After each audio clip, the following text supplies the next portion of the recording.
정규직이라는 게 없어요. 좀 위태위태하구나. 외주화 정책들이 중단되는 중요한 계기가 될 수 있다는 점에서 직접 고용자인 철도공사가 실제 고용을 해야 대규모 신규채용이 이루어질 수밖에 없거든요. 이제 철도는 시설과 운영의 통합, 수속 고속철도 통합으로 나아가고 있다. 비정규직의 정규직화는 인적 통합이다. 쪼개진 철도 다시 통합이다. 제가 이제 여기 들어온 지 한 13년 됐는데 저희가 처음에 들어와서 근무하면서 이제 2013년까지는 정직원이었어요. 정직원이었는데 무슨 2014년도에 무슨 정부 시책에 따라서 뭘 바꿔야 된다라고 뭐 사인을 요구했는데 사인을 잘못하는 바람에 저희도 무기계약직으로 강등을 당했어요. 인턴에서 이제 재계약이 돼야지 이제 1년 동안 이제 계약직이 되고 그다음에 이제 1년 뒤에는 또 이제 계약을 할 때 이제 그때 되면 무기계약직으로 넘어가는 거예요.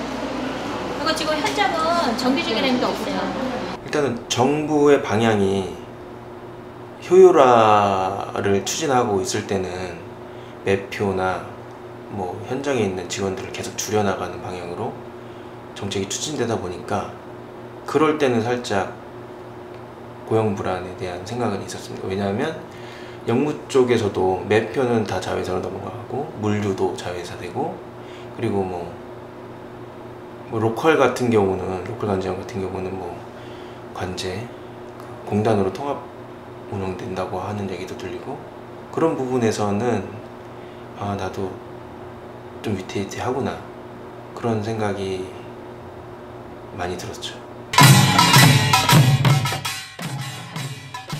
철도 노동자는 지난 10수년을 민영화 그리고 효율화를 앞세운 인력 감축, 외주화, 비정규직화를 반대해 투쟁해왔다.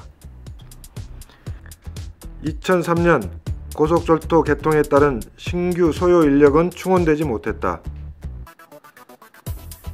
KTX 승무 업무, 고속선의 선로 유지 보수 업무, 부산 고속차량의 업무들이 외주화되었다. KTX 여승무원 문제는 대표적인 자회사 비정규직의 문제였다. 2009년 이명박 정부 출범과 공기업 선진화라는 이름으로 5,115명의 정원 감축이 이어졌다. 그나마 제한된 분야와 일정 규모로 유지되던 외주화는 철도 모든 업무에서 전면화되었다. 2013년 박근혜 정부는 철도 민영화가 국민의 반대로 여의치 않자 직종별 자회사 설립과 경쟁체제 도입을 추진하였다. 철도노조 파업으로 철도 민영화를 위한 단계적 수순이라는 비판에 직면하며 좌절된 것으로 보이지만 코레일 관광개발이 열차 자회사의 역할을, 코레일 네트워크스가 매표 자회사로, 코레일테크가 전기 자회사로 역할을 하고 있다. 동일 노동을 하는 외주 위탁, 비정규직 노동자들의 고용 불안과 열악한 노동 조건은 정규직의 고용 불안으로 이어진다. 우리랑 동일한 노동을 하는 노동자들이 외주 노동자가 누군가는 있다는 거죠. 우리 지금 철도 산업에는 우리가 잘 인식을 안 하지만 나의 40% 정도만 받으면서 똑같은 일을 하는 노동자가 철도 언젠가는 현재 존재하고 있다는 거죠. 2017년 상시, 지속, 생명, 안전 업무에 종사하는 자회사, 외주 위탁, 비정규직 철도 노동자는 9천여 명에 달한다. 문재인 대통령은 비정규직 제로 시대를 공약으로 내세웠다. 대통령 취임 이후 첫 외부 공식 일정으로 인천공항철도를 찾아 공공 부분부터 비정규직을 정규직화하겠다 약속했다. 비정규직 문제를 반드시 해결하겠다고 약속을 드렸습니다. 우선 공공 부분부터 임기 내에 비정규직 제로 시대를 열겠다 이렇게 약속을 드리겠습니다. 이어 정부는 비정규직의 정규직화를 위한 가이드라인을 1. 발표했다. 상시 지속적 업무는 정규직으로 전환한다. 여기서 상시 지속적 업무는 연중 9개월 이상 수행하며 향후 2년 이상 지속될 것이라고 예상하는 업무입니다. 2. 충분한 노사 협의를 바탕으로 자율적으로 추진한다. 3. 고용 안정, 차별 개선, 일자리의 질 개선을 단계적으로 추진한다. 4. 국민 부담을 최소화하는 한편 정규직과 연대로 추진한다. 5. 국민의 공감대 형성을 통해 지속 가능하도록 한다. 향후 추진 일정은 다음과 같다. 8월 철도노사 전문가 협의기구를 구성하고 전환 계획을 정부에 제출하면 9월 정부에서는 공사가 제출한 계획을 토대로 로드맵을 발표하고 10월 노사 협의 후 기재부와 협의 등을 거쳐 내년부터 전환되게 된다. 이에 따라 철도노사는 노사 전문가 협의회를 구성하고 대책을 마련할 계획이다. 어떤 노동자 어떤 업무들은 직접 고용이 반드시 필요하고 어떤 업무들은 자회사 고용이 되는 거냐 이런 결정을 최종적으로 아마 하게 될 것 같고요. 두 번째로는 직접 고용이 됐든 자회사 정규직으로 갔든 간에 처우 개선은 어떻게 할 거냐. 그래서 임금 체계나 아니면 뭐 후생 복지나 등등 이런 문제까지 다 논의하게 될 거고요. 세 번째로는 그러면 전환 과정에서의 그 전환 방식은 어떤 거냐, 고용 승계 방식으로 할 거냐, 신규 채용을 할 거냐 등등 해서 사실상 이 기구에서 지금에서 쟁점이 됐던 모든 것들을 다 논의하게 될 거다라고 생각이 듭니다. 비정규직의 정규직 전환을 앞두고 철도 내부에는 여러 오해와 우려가 또한 존재한다. 그중 특정 비정규직 노동자를 정규직으로 전환시켜주면 채용 특혜가 아닌가라는 것이다. 이에 대한 노조 입장은 정규직 업무를 환원하는 원칙을 세우는 계기며 오히려 수년 내 대규모 신규 채용이 가능하다는 의견이다. 비정규직의 정규직화라는 걸 단순히 특정 비정규직 노동자들에게 철도노조가 특혜를 주려고 하는 거다 이렇게 생각하는 건 사실 사실과 다른 거죠. 사실과 다른 건 저희가 하려고 하는 건 사실은 특정 노동자 누구를 개인을 정규직화하려고 하는 게 아니라 철도에서 정규직 노동자들이 당연히 수행해야 할 일자리를 정규직 노동자들이 수행하게 하겠다는 거거든요. 그러니까 정규직 우리가 똑같은 역무를 하거나 선로를 관리하거나 전철선을 유지보수하거나 차량을 정비하거나 하는 업무들은 정규직이 해야 되는 게 맞다. 이건 외주화돼서 안 된다는 원칙을 확립하고 싶은 거고요. 외주업체 노동자들의 경우엔 다수가 사실 고령의 노동자들이 수행을 하고 있거든요. 예전에는 철도 퇴직자들이 주로 수행을 했는데 물론 이제 특정 업무 같은 경우 아직도 철도 퇴직자들이 주로 하는 곳도 있지만 너무 장시간 노동에다가 저임금 노동이 돼버리니까 철도 퇴직자들도 가기를 꺼려해서 사실 민간에 이제 저임금 노동자들이 유입이 되고 있는 상황인데 이런 일자리 같은 경우는 사실 직접 고용으로 전환이 되면 물론 그분들의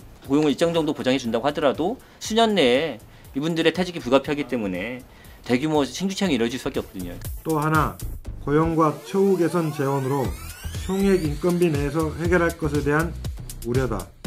이에 대한 노조 의견은 단위 사업장의 책임을 전가하는 방식이 아니라 정부와 공공부문 전체의 대책 마련이 되어야 한다는 입장이다.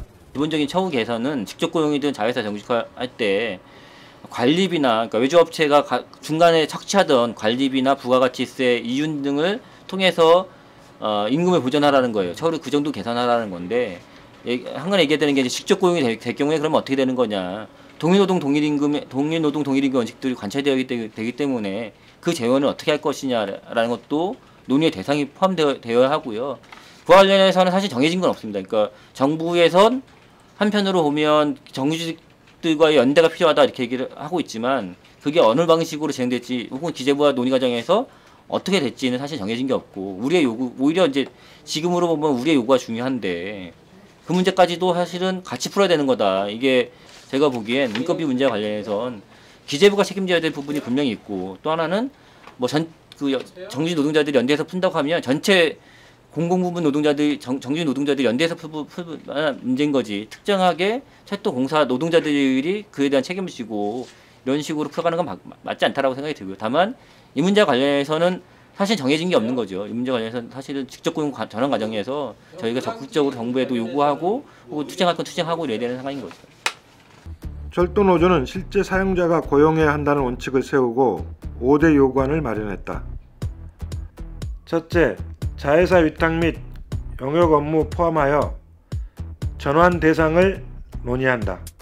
둘째, 실제 사용자인 철도공사가 직접 고용한다. 셋째, 생명, 안전 업무는 직접 고용한다. 넷째, 직접 고용 전환 시 처우를 개선한다. 다섯째, 자회사가 불가피한 경우 철도공사가 처우를 개선한다.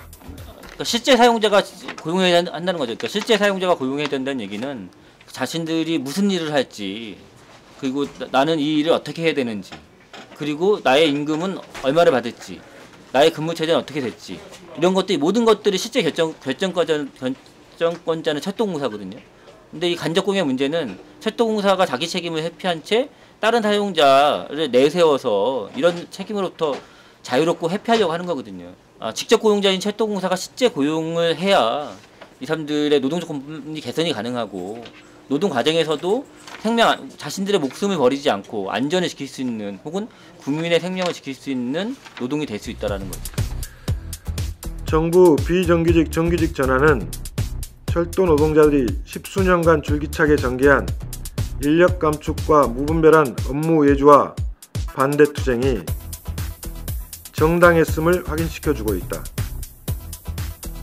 또한 생명 안전 업무 정규직 전환을 통해 철도 안전과 공공성 강화에 크게 기여할 것으로 기대된다. 아울러 철도 분할 민영화 계획인 직종별 자회사 계획을 무력화하고 상시 지속 업무 정규직 전환으로 양질의 일자리가 확대될 것이다.